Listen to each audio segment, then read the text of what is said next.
Alright, what's up YouTube? It's CBrev back with another highly requested tier list video. Today is November 1st of 2020. It is patch 1.20 for MLB The Show 20. If you guys are new to my channel, please subscribe for more MLB The Show content. I put out a ton of stuff that I'm sure you'll enjoy. Drop me a follow over on Twitch. My Twitch is CBrev. I am a Twitch partner over there. My Twitter is at CBrevMLB. Drop me a follow over there. And if you're watching this somewhere other than YouTube, my YouTube is CBrevMLB The Show. So, as always, this video is going to try to answer the question, who are the best cards at each position in the game right now? So let's get our usual disclaimers out of the way. First of all, these are just my subjective opinions. You are free to disagree with me. I don't believe my word is gospel. I do believe that every person has a different experience with every card on this game. What this video is intending to accomplish is to give you guys a framework to make decisions. If you are hitting 400 with a guy and he's 60th on my outfield list, don't take him out of your lineup just because he's 60th on my list. Use the guys you do well with. If you're really vibing with a card, stick with him. Second off, we're approaching the end game, so I've done even more trimming of the fat for a lot of positions, specifically the dense ones like outfield and starting pitching. So if you don't see a guy on the list, it's because I don't think he should be mentioned compared to all the other options in the game. But once again, you may do amazing with a guy that I don't mention, and that is okay. Thirdly, special disclaimer for this tier list in particular. Today is November 1st. Stage 4 Team Affinity is coming out in 5 days on November 6th. So I didn't feel like I could wait another 2 weeks to post this tier list because so much has happened since my last one. The last tier list was put out before even Mondesi and Ramirez came out for September monthly awards. So all of that stuff, all the postseason stuff is new to this one, so I felt like I had to make it. But expect a new tier list video in probably anywhere between 10 days and 14 days from now. That will include all of the new Team Affinity cards. Like I said, I just didn't feel like I could afford to wait that long. So probably 2 weeks from now, a new tier list. Gonna be my shortest gap between tier lists, but there's much more content coming out, which I love. So that all being said, let's jump into it. And a quick refresher on the color coding. Blue is secondary positions.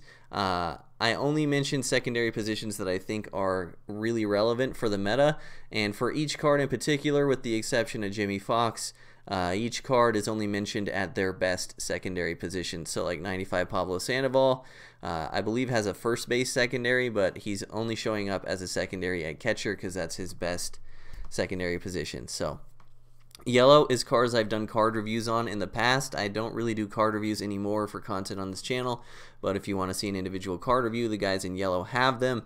And then green is people that are new to the tier list for this one that were not in the game on the previous tier list. So let's jump into it. Tier 1A, the best two catchers in the game in my opinion are Jimmy Fox and the postseason Travis d'Arnaud.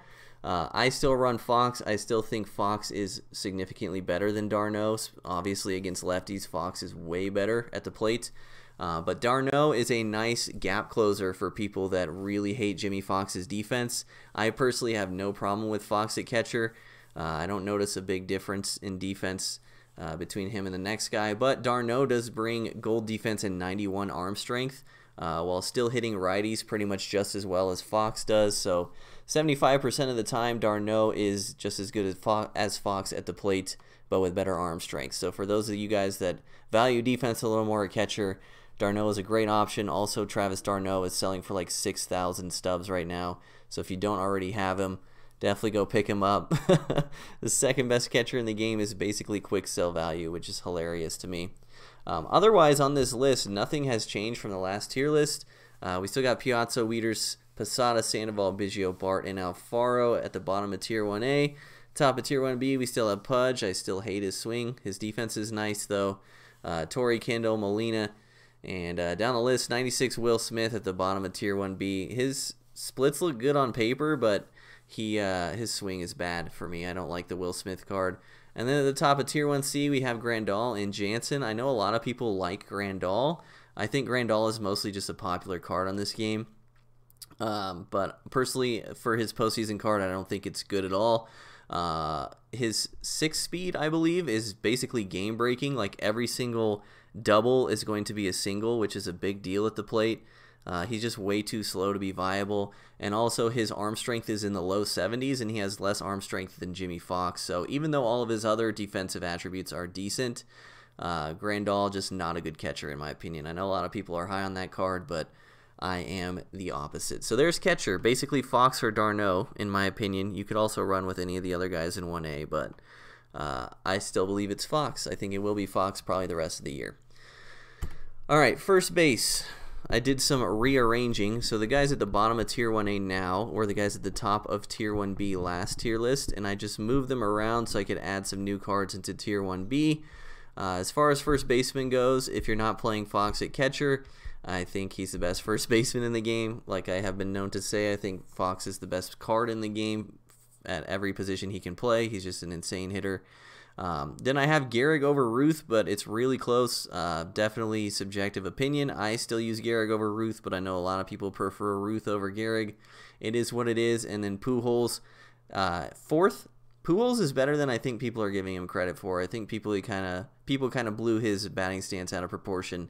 I have been absolutely raking with Albert Pujols. So again, just my opinion, but I think people kind of wrote him off too fast, if you're asking me. So then you have Thames Tomey, Thomas, and Stan Musial actually moving up. I have decided to grind some old prestigious and ranked, and I have been just destroying the ball with Stan Musial, so I had to move him up. He's definitely better than I remembered. I think I kind of wrote him off too fast because we've been getting a steady amount of good first basemen pumped into the game ever since he came out. So he moved up into 1A, which I think is deserving. 1B, we got some newcomers, Muncy and Votto. Lower difficulties, Max Muncy is just completely insane. He can also play second base secondary, which I'm now realizing I forgot to include on the second base slide. So Muncy probably at the bottom of Tier 1A for second base, just to throw that out there. But amazing swing. Of course, he crushes the ball. I love Max Muncy cards. And then I also have 99 Votto in there. I think Joey Votto is another card that's very slept on right now. His attributes are near perfect versus righties, and he still has over 80 power versus left. And Votto's swing is really, really good. I destroy the ball with Joey Votto. I really, really like the card. Maybe it's just because I'm a Votto fan in real life.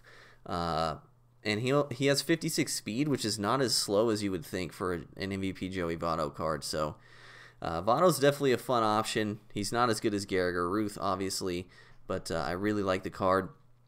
And then at the bottom of Tier 1B, we got a bunch of newcomers. So we got 96 Jock in a secondary position. Obviously, we know Jock Peterson's swing is amazing. Very similar to Votto in that sense with his splits as well. Then we have Barroso. The new 99 Steve Pearce, I have rated kind of low compared to what other people may think. I think Steve Pearce was a legend in a game that is much different than the game is now. The difference in gameplay and what's important in a card between MLB The Show 18 and MLB The Show 20 is night and day. I just don't think Steve Pearce is very good for where the game is at right now, but still a top 15 option at first base, I suppose. And then, yeah, Billy Williams at the bottom of Tier 1C, sneaky first base secondary, but that's my opinion on first. Honestly, if you're going for a God squad at first, you're probably running Gehrig or Ruth or maybe Pujols. That's the majority of what I see online. All right, second base. 3 of the 4 best second basemen in the game are secondary positions. This hasn't changed much either, except with the addition of Adalberto Mondesi. Tatis Wagner, still my duo up the middle. Between their speed and defense, they get to a lot of balls up the middle. I love having both of them in my middle infield, and they are both obviously good hitters. Hornsby in third, I still love that card, but he just doesn't have the defense that Honus or Tatis do. And then Mondesi in fourth, amazing card. My only knock on Mondesi is that his worst side is against righties, and you face righties most of the time, so it's hard for me to put a guy in my starting lineup that I know is going to have 62 power again in 75% of his at-bats. You can bunt with him against righties, which is an option, but I think there's limited upside with Mondesi compared to Tatis and Wagner, but still a very good card. The bottom of second base, I have Player of the Month Jose Ramirez, who I will go into more detail with for the third base slide. And then at the top of Tier 1B, I have 99 Joe Morgan. I love Joe Morgan on this game. I think if you can get over his stance and the visual part of him crowding the plate, I think he rakes. Even against lefties, when I've been using him recently with like 60-something power, he's been hitting a ton of home runs for me. The diamond defense is good. He does have some problems with like high choppers. He just doesn't get animations because he's short, I think. But definitely an interesting card. Maybe I'm a closet Reds fan. I don't know. Votto and Morgan I like a lot. And then 98 Ozzy Albies at the bottom of Tier 1B there. I love that card as well. And then Chris Taylor sneaking into Tier 1C. For third base, it's very crowded. Third base is one of the densest positions in the game, and you can see a lot of the top guys are secondary positions as well. I forgot to put 99 Chipper Jones in green, but obviously he's a new card. I do believe, however, that he is the third best third baseman in the game right now. Secondary position Jimmy Fox is first, like I said, and then secondary position Corey Seager, postseason Corey Seager is, in my opinion, the second best third baseman in the game behind Jimmy Fox. I truly believe Corey Seager's best position on this game is third base, and I'll talk about that when we get to shortstop. But Seager, an amazing third baseman. So is 99 Chipper Jones, obviously, if you can get him, if you can wait your way through the line and pay $1 million stubs. Chipper Jones is incredible. Then we have Sheffield, Castellanos all the way down. A lot of options at third base. You can see, however, at the top of Tier 1B, I have 99 Player of the Month, Jose Ramirez. I strongly dislike Jose Ramirez cards. The fact that you're facing righties most of the time, again, he's got 95 contact, 103 power versus right. Not great for a third baseman who you really need power from. And Ramirez's swing just does not work for me. It's too fast. I have not figured out how to hit with this card. I really don't think he's that good, if I'm being honest. I don't think he's a top 10 third baseman in the game, and that's just my opinion. Also, you can see at the top of Tier 1C, 99 Finest, Jose Ramirez. I thought it was hilarious that I had to distinguish between these because Jose Ramirez has two 99s. So we got some other stuff there, but with how many options you have at third base, I would definitely try to pick someone out of Tier 1A there. So many good cards you can slap at third from that list. Shortstop, we have a big four. They are Tatis and Wagner at the top still. I have Seager in third and Mondesi in fourth. So obviously Seager is a better hitter than Honus. So why is Honus ahead of Seager? Well, it has to do with the defense. So I truly believe that Corey Seager is going to play mediocre to bad defense at shortstop. Not because he's a gold shield, but the combination of him being a gold shield and only having 47 speed. I really think speed is very important up the middle this year as far as playing defense at shortstop and second base, because there's a lot of slow choppers that fast guys get to that slow guys do not on the game this year. So that's why I think Seager's best position is third base. However, he is the third best shortstop in my opinion, just because he's debatably the best hitter out of any card you can put at shortstop right now. I think Tatis is close with him with hitting, but Seager obviously incredible. And then Mondesi in fourth. Again, all the things I talked about, hits righties more often, and that's his poorer side, so that's why he's not higher. But Mondesi is in the classification of guys that are basically going to get to every ball because he's got diamond defense and 99 speed up the middle. Also with Seager, his weakest defensive stat is arm strength at 70, which means even if he does get to a ball in the hole, most likely he's not going to be able to throw the guy out at first. So I actually think you're losing quite a bit defensively by playing Seager at shortstop compared to your other options still. I know people love Seager. I also love Seager. Seager's my third baseman now, but I just wanted to describe why he's not the best shortstop. In my opinion, I still think that belongs to Fernando Tatis Jr., who is basically 5 tools, and Wagner is very close in 5 tools, maybe less power, but still better than Seager, I believe, as well. 99 Correa is 6th on the list. I do like that card, but he is pretty slow up the middle as well and doesn't hit lefties as well as other cards. And then in Tier 1B, we have Simeon and Gleyber Torres, newcomers. Torres' defense is awful. He's got like 40 speed, which is even worse than Seager, so that's why Torres is that low. But Torres does hit the ball well. I do like that card. All right, moving on to outfield. We're going to spend a lot of time on outfield. I've done a lot of trimming as well, so I'm actually going to skip to slide number 2 for outfield and then go back. Let me make sure backspace works. Okay. So here's what's happened with outfield. we have basically moved everybody a tier down. So guys that were in tier 4 in the last video are just off the list now. There's way too many options. Like, I mean, just look at how many outfielders there are. Every time I make these slides, I'm just awestruck at how many outfield options we have.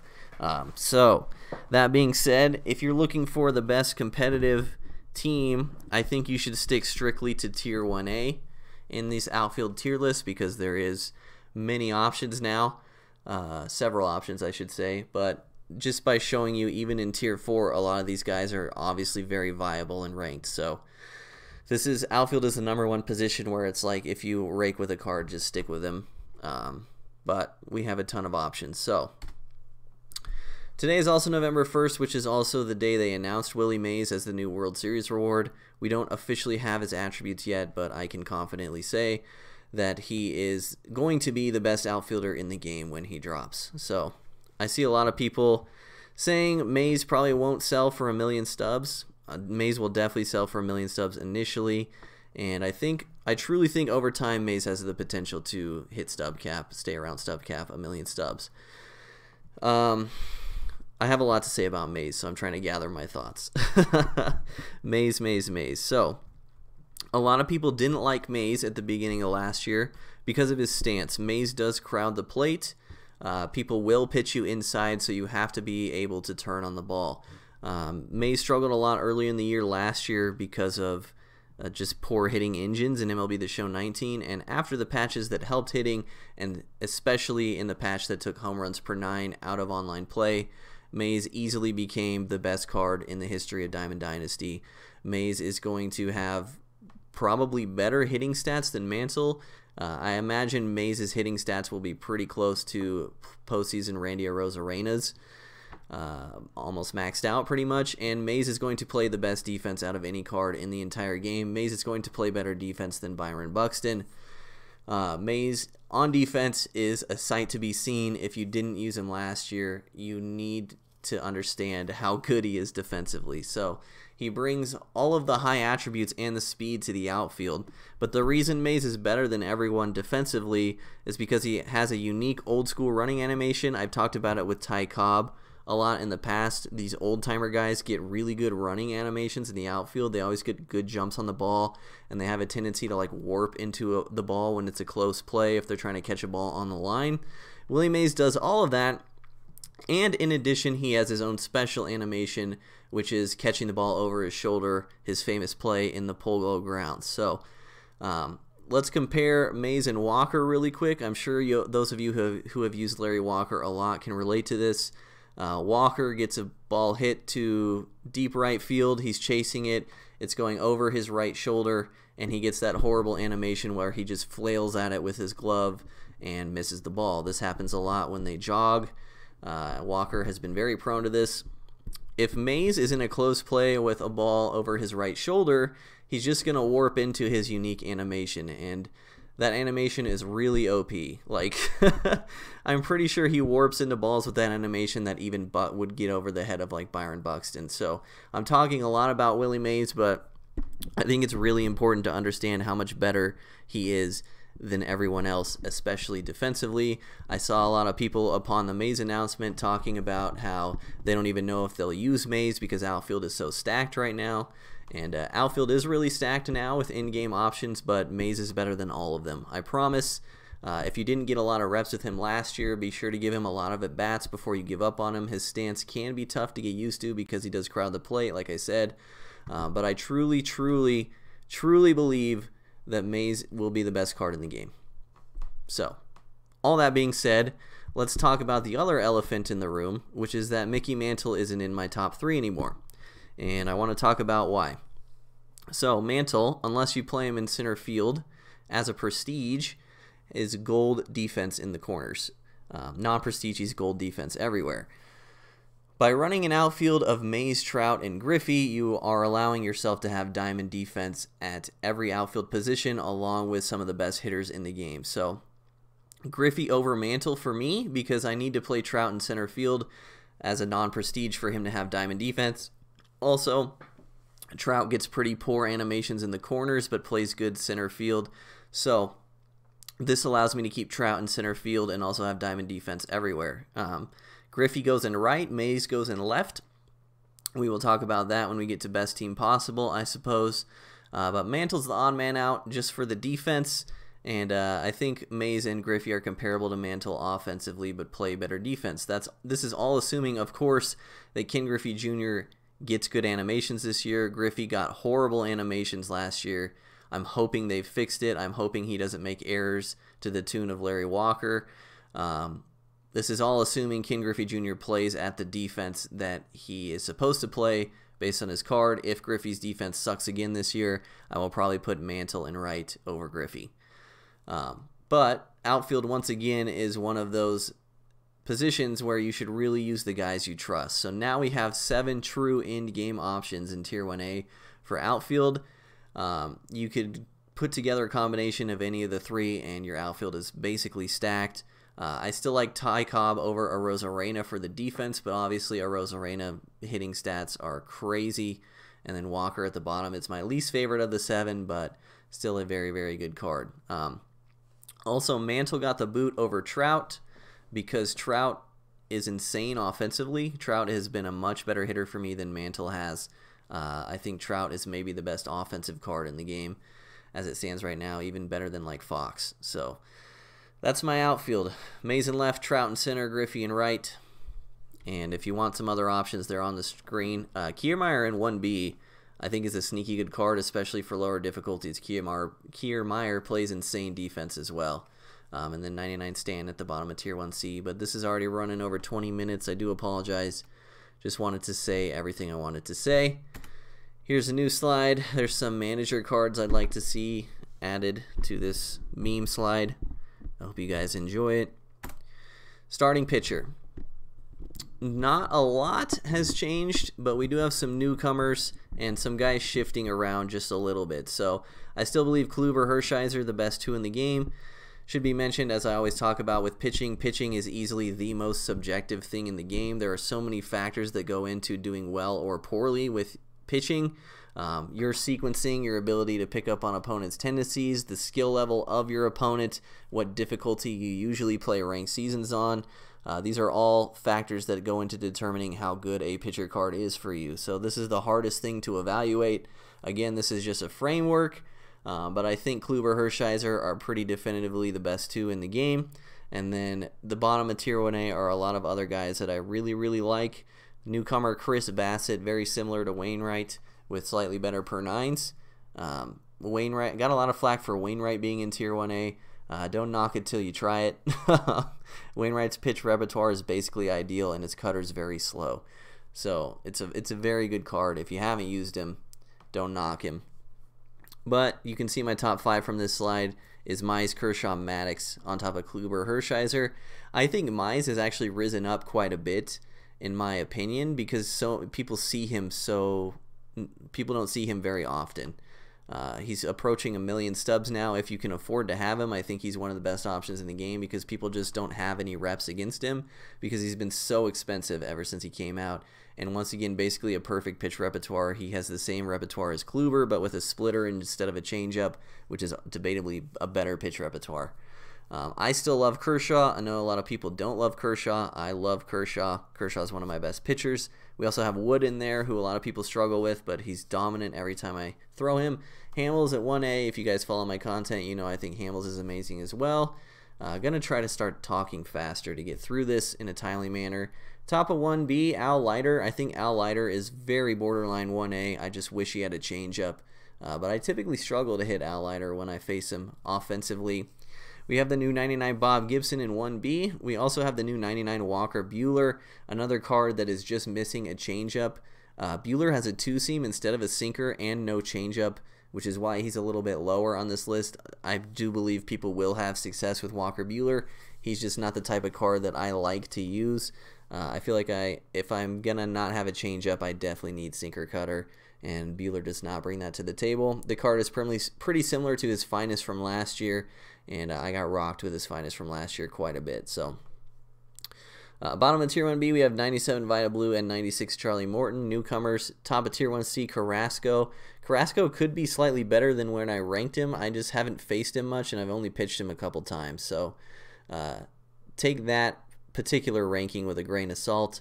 And then the new 99 Mackenzie Gore. I really want Mackenzie Gore to be good, but his prospect card got rocked for me. I just don't know if he has the pitch repertoire to get it done. I don't have any reps with Gore so far. I'm just estimating that he'll be in the middle of 1C. We'll see how that card plays.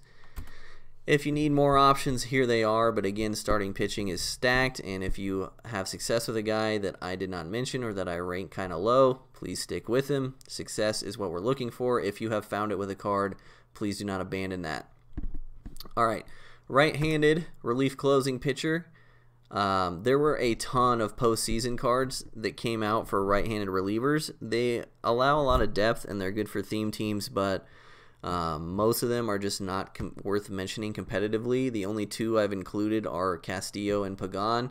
There are many postseason relievers that are just not on the list because I don't think they're very good. But otherwise, nothing has really changed about this. We got Castillo, Pagan, and the Player of the Month, Cody Hewer, I believe is how you pronounce his name, in Tier 3. We have 99 Kirby Yates at the bottom of Tier 2. Kirby Yates looks great on paper, basically maxed out per 9s. But his pitch repertoire is so bad, and his delivery is so easy to read. He basically tops out at 96 on his 4-seam. He only has 4 pitches, and one of them's a 2-seam, and then his slider and splitter are the exact same speed, and it's only like 7 miles an hour slower than his 4-seam. So Kirby Yates, definitely one of the most disappointing cards last year, and this is a flashback from last year, but I really think the card is bad. Don't get jebaited by looking at Kirby Yates on paper. But yeah, Goose and Jansen still in a league of his own, in a league of their own. I actually think Gossage is in a league of his own above Jansen, but I didn't want to put a bunch of spaces for no reason. Yeah, Gossage, Jansen, Rivera, Dibble, that's my top 4 for righties. On the opposite end of the spectrum for lefties, they got a bunch of new cards who actually are all viable. So we have 99 Andrew Miller sneaking into the top 3 in my opinion. I really wish Miller had a changeup. He could maybe push for best lefty in the game if he had a changeup. Unfortunately, he does not, but he's still going to be an amazing card. Slider primary with max break, and also they gave him a sinker this year. He's basically Jake McGee, but better, and has a sinker instead of a curveball, which I think is a plus, and almost maxed out per 9. So Andrew Miller, very, very good card. Crochet right behind him, though, because Crochet does throw a changeup. We got 95 Jake McGee in 5th. 85 Aroldis Chapman, still staying in Tier 1. They actually added a splitter to his Live Series card. So Live Series Chapman is still incredible. He gets more speed differential between 4-seam and 2-seam than the 97 does as well. I get asked often if the 97 is still better than the 85.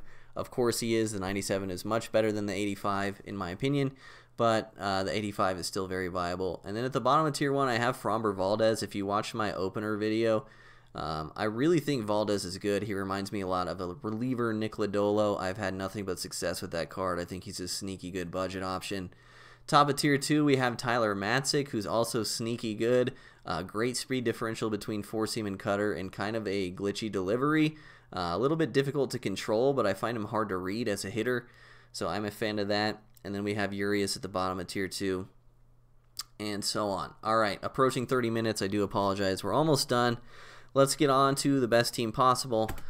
So this, in my opinion, is the best team possible, and I've also ordered the lineup how I will be ordering the lineup when I play ranked. So leading off, we have Mike Trout in center field. As I always say, I love both speed and power. At leadoff, I like the speed because I can steal second if I draw a walk or something to start the game. Obviously, the classic leadoff role. But I also love power in the leadoff spot because it protects my pinch hitters better. If you have someone like Kenny Lofton hitting leadoff, and you pinch hit like Jimmy Fox off the bench, then they're just going to pitch around Fox and pitch to Lofton. Instead, having a thumper like Trout at leadoff really protects your pinch hitters a lot, so that's why I love Trout at leadoff. I had Mickey at leadoff all year before Trout came out for the same reasons. Willie Mays at number 2, and he's in left field. I suppose now is where I'll talk about why Mays is in left and Griffey is in right. Mays is in left because he gets his glitchy Polo Grounds animation when the ball is over his right shoulder. So if you're not going to play Mays in center, it's definitely better to play him in left. because most of the time you're going to be chasing balls in the gap, which will be over your right shoulder, as opposed to balls down the line. So Mays, basically by being played in left field, gets more of his glitchy polo grounds animations just based on where most balls are hit on close plays in the outfield. Third, we have Griffey. Also, Cobb was in left before. That's what the yellow is. The green is the newcomers. The yellow is the people that were there before they were replaced in this video. Griffey in right field hitting third. Then we have Fox at catcher fourth. Gehrig fifth. Tatis sixth. Seager in seventh playing third base and replacing Hornsby.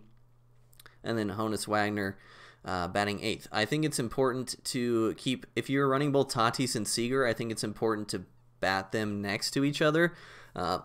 Because they technically both have reverse splits, and so it makes it a little weird for your opponent to make lineup decisions. So that's why Tatis and Seager are next to each other. It allows me to keep righty-lefty going, the alternation, but also it makes things really weird because, like, if you pitch a lefty to Tatis, you get worse attributes, but then you have Seager has better attributes versus lefties. I don't know. Reverse split guys should be next to each other in general. For the bench, I move Cobb to the bench, replacing Eric Thames. I keep Babe Ruth on the bench. New righty, Randy Arozarena. Of course, if you're not using Arozarena in your starting lineup, he should definitely be on your bench with those hitting stats. Just absurd. He's replacing Pujols. I'm still running Sheffield on the bench because his hitting stats are still amazing, and I still really vibe with his swing. And then obviously my new switch hitter is Mickey Mantle, who's replacing Matt Wieters. Matt Wieters was there in the last tier list video to kind of protect Jimmy Fox's defense late in the game.